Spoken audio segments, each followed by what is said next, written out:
नमस्कार मंडळी, स्वागत आहे तुमचं माझ्या आजच्या नवीन पॉडकास्टमध्ये। आजचा आपला विषय आहे खादाडबोका म्हणजेच एस फॉर ससुल्या। पण पॉडकास्ट सुरू करण्यापूर्वी जर तुम्ही माझ्या चॅनलवर नवीन असाल तर माझ्या चॅनलला सबस्क्राईब करून घ्या। सोबतच शेजारी असलेल्या बेल आयकॉनला प्रेस करा सो दॅट कोणतीच अपडेट तुम्ही मिस करणार नाही। तर मग वाट कसली बघताय, चला सुरू करूया आजच्या आपल्या पॉडकास्टला। काय मग मंडळी, ह्या खादाडबोक्याला विसरला तर नाही ना? अहो, विसरला असाल ना तर मी आहे ना याची आठवण करून द्यायला। कसं आहे ना, ह्याला विसरून चालायचं नाही। हा एकमेव असा व्यक्ती आहे YouTube वरती जो नुसता फुकट तिथे प्रकट होत असतो। कोणाचं नुकसान होते आहे, कोणाला त्रास होतोय त्याच्याशी याला काहीच लेणं देणं नसते। याला फक्त स्वतःच्या फायद्याची पडली आहे। एक नंबरचा स्वार्थी असा हा खादाडबोका आहे। लोक कसे काय याला आवडीने बघतात काय माहिती। एकतर याच्याकडे बघितलं की असं वाटते की महिनोन-महिने याने आंघोळच नसेल केली, आणि त्यात ते अडाण्यासारखे याचे व्लॉग्स। ती ससुली तर काय बाबा, स्वतःला शेफिन बाईच समजते। कढईभर पाणी ओतून ठेवते आणि 17 वेळा ती मिसळ दाखवते, चिकनचा रस्सा दाखवते, खेकडा थाली आणि वडापाव दाखवत असते। जवळ 10 ते 15 वेळा दाखवून झालं आहे तरी पण आपला तेच दाखवत बसतात। आणि त्या मुलांच्या शिक्षणाकडे तर या लोकांना लक्ष द्यायला वेळच नाही आहे। स्वतःच्या व्हिडिओला कंटेंट मिळावा म्हणून हे लोक त्या मुलांचा पण वापर करत असतात।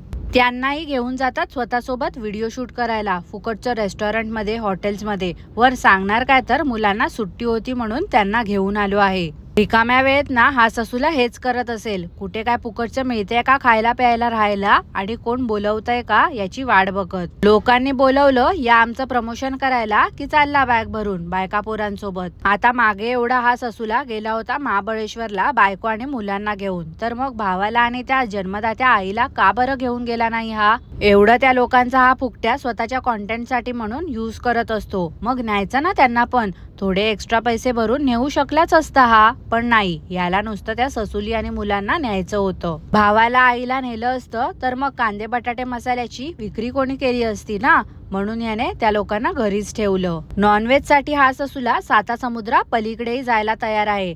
मे महिन्यामध्ये तर हा गावीच होता। याने कोकणातले सगळे खेकडे संपवून टाकले होते। आता हा त्या रेस्टॉरंट मध्ये गेला होता तर बोलतो पादुडीला किचन बघायचं आहे, ते कसं जेवण बनवतात ते।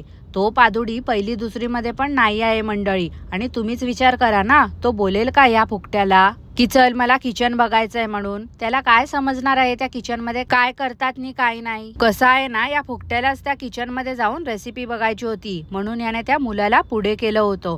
आता कसं 2-3 रेसिपीज बघून आला असेल खादाडबोका आणि त्याच रेसिपी दाखवेल मग स्वतःच्या पडीक चॅनल वरती आणि बोलेल काय तर ससुलीने बनवल्या आहेत। म्हणजे कसं अंधमंद भक्तांना वाटेल की रेसिपी ससुलीने बनवली आहे। दुसऱ्यांचं फक्त फुकटचं हवं, स्वतःचा जेव्हा वेळ येते ना द्यायची तेव्हा लपून बसतो हा ससुला।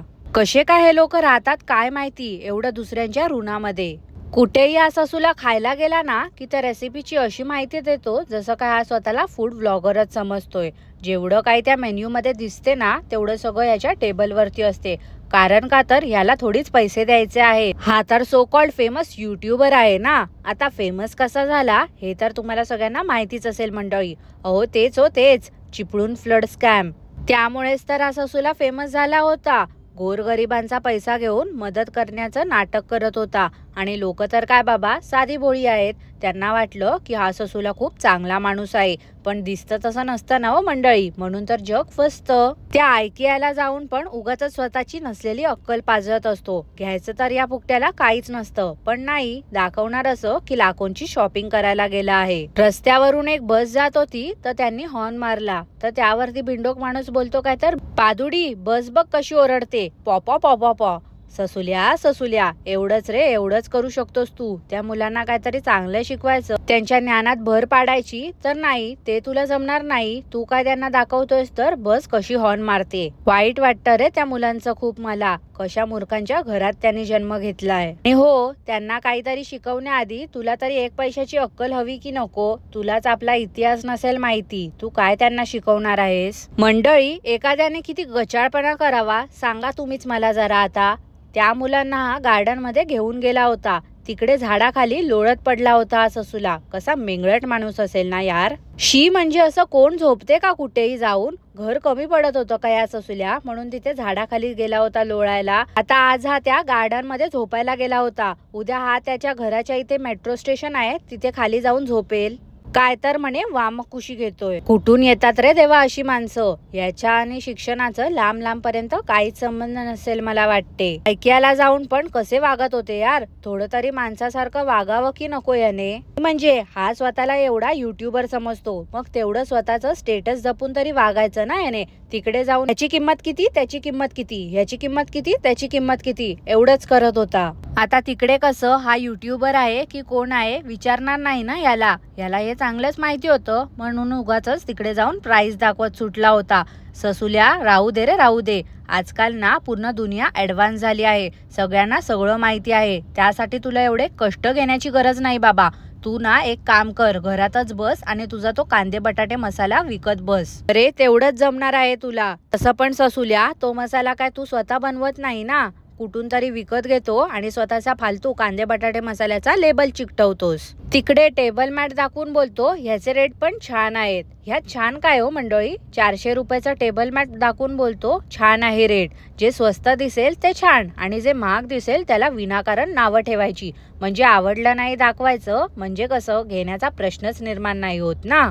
रीडिंग लॅम्प दाखवत होता ससूला. अरे बाबा ससूल्या, रीडिंग आणि तुझा काही एक संबंध नाही आहे रे. राहू दे तो रीडिंग लॅम्प. आणि अरे शाळेत असताना रीडिंग केलं असतंस ना तर आजही तुझ्यावरती वेळ आली नसती ह्याच्या त्याच्या कमरेच्या खाली जाऊन कॅमेरा मारायची. आधीच तिकडे रेस्टॉरंट मध्ये फुकटचं प्रमोशन करून गेला होता ससूला, त्यामुळे आयकियाच्या कॅफेटेरियाला गेला नाही. याला माहिती आहे तिकडे खिसा खाली करतील याची मुलं, म्हणून बोलला काय तर नेक्स्ट टाइम येऊया, काय तर म्हणे इन्फॉर्मेटिव्ह व्हिडिओ बनवायला. अरे ससूल्या, आता काय तुला स्टॅम्प पेपर वरती लिहून देऊ का रे? तुझे व्हिडिओ 1% पण इन्फॉर्मेटिव्ह नसतात ते. एका दिवसात 4 ते 5 व्हिडिओ शूट करून येतो आणि लोकांना येडा बनवतो. टायटल काय तर मुलांना घेऊन गेलो सुकी मच्छी खरेदी करायला. वा, काय मोठा पराक्रमच केलास रे ससूल्या तू. लोक लहान लहान मुलांना घेऊन जातात गड किल्ले दाखवायला आणि तू अडाणी माणसा स्वतःच्या मुलांना तू नेलं कुठे तर सुकी मच्छी आणायला. वा, टाळ्या वाजवा रे सगळ्यांनी. ह्या ससूलीच्या आईला जाऊन 2 ते 3 महिने झालेत फक्त आणि ही काय नुसती मच्छी विकत घेते, चिकन खाते. नॉर्मली वर्षभर तरी नॉनव्हेज खायचं नसते, पण ह्यांना काय तर ह्यांच्या जिभेचे चोचले पाळायचे. चालीरीतीची मदर सिस्टर एक करून ठेवली आहे या लोकांनी. बाजारात ससूला गेला होता सुकी मच्छी दाखवायला. दाखवत तर होता मच्छी, पण खाली स्वतःच्या कांदे बटाटे सोड्यांचा प्रचार करत होता. किती लबाड आहे ना हा माणूस. शी म्हणजे कसं काय दुसऱ्यांच्या पोटा पाण्यावरती लात मारू शकतो. एकतर हा निर्लज्ज माणूस तिथे बाजारात गेला होता, याने त्यांची परमिशन तरी घेतली होती का व्हिडिओ काढण्याआधी? आणि जरी यांनी त्यांची परमिशन घेतली असेल तर खाली स्वतःच्या सोड्यांचं प्रमोशन कशाला करत होता हा? 21 मिनिटं तरी नुसती सुकी मच्छी दाखवत होता. यार कोणाला इंटरेस्ट आहे ती सुकी मच्छी बघण्यामध्ये? ससूल्या बंद कर रे तुझा फालतूपणा. मंडळी, ती ससूली एवढं साड्यांचा प्रमोशन साठी वगैरे जात असते, पण नेसते काय तर भानसुर. एकतर फुकटच्या साड्या मिळतात, तिथून पण चांगल्या उचलून आणू नाही शकत. चांगले रंग आणायचे तर नाही, असे रंग आणते जे हिला सूटच होत नाही. मागे पण हिच्या आईला एवढं बरं नव्हतं, तरीही अडाणी जोडपं गावी गेले होते कपड्यांचं प्रमोशनसाठी. किती निर्दयी माणसं आहेत ना हे लोक. पैशासाठी नुसते हपापले आहेत. आणि ती ससूली कुठेही प्रमोशनला जाते तर ती एकच बांधणीची साडी नेसून जाते. अरे ससूल्या, लोकांना व्हेरायटी मध्ये साड्या दाखवण्यापेक्षा ना त्या ससूलीला 7 रंगाच्या 7 दिवसासाठी साड्या घेऊन दे. दुकानाचे ओनर बोलतात इकडे वीकेंडला पाय ठेवायला देखील जागा नसते. हो का हो काका, मग तुम्ही उभे कसे राहता त्या दुकानामध्ये? मंडळी, उगाच ना या ससूल्याचे व्हिडिओ बघून तिथे साडी वगैरे घ्यायला जाऊ नका. त्या पादुडीच्या बर्थडे निमित्त ह्याने सगळीकडे डेकोरेशन केलं होतं हा बोलतो. आता हॉलमध्ये डेकोरेशन केलं ठीक आहे, पण बेडरूम मध्ये डेकोरेशन करण्यामागे काय कारण होतं मंडळी? बर्थडे आहे की हनीमून? आणि एवढंच जर डेकोरेट केलं होतं मग वॉशरूमला पण डेकोरेट करायचं होतं ना. पादुडीचा बर्थडे सेलिब्रेट करायला ससूली आणि मासोळी अशा काय तयार झाल्या होत्या जसं काय हळदीला किंवा लग्नाला जात आहेत ह्या. बर्थडे निमित्त सगळ्यांसाठी यांनी बिर्याणी ठेवली होती आणि कोणतरी बिर्याणी वाढत होतं. त्या बिचाऱ्या काकू खाली वाकल्या होत्या, तर त्यांच्या गळ्यावरती पण हा ससूला झूम करून करून दाखवत होता. किती अडाणी माणूस असेल ना हा. दुसऱ्यांची प्रायव्हसी, इज्जतीचा भाजीपाला करून टाकतो नुसता. ससूल्या ससूल्या, असा कसा रे अडाणी तू? असा कसा वेगळा मी असा कसा वेगळा. तर मंडळी, आजसाठी एवढंच. आजचा पॉडकास्ट मी इथेच थांबवते. तुम्हाला आजचा पॉडकास्ट कसं वाटलं ते मला नक्की कॉमेंट करून कळवा. आणि पॉडकास्ट आवडलं असल्यास लाईक करा, शेअर करा, चॅनलला सबस्क्राईब करायला विसरू नका. सोबतच शेजारी असलेल्या बेल आयकनला प्रेस करा, सो दॅट कोणतीच अपडेट तुम्ही मिस करणार नाही. धन्यवाद.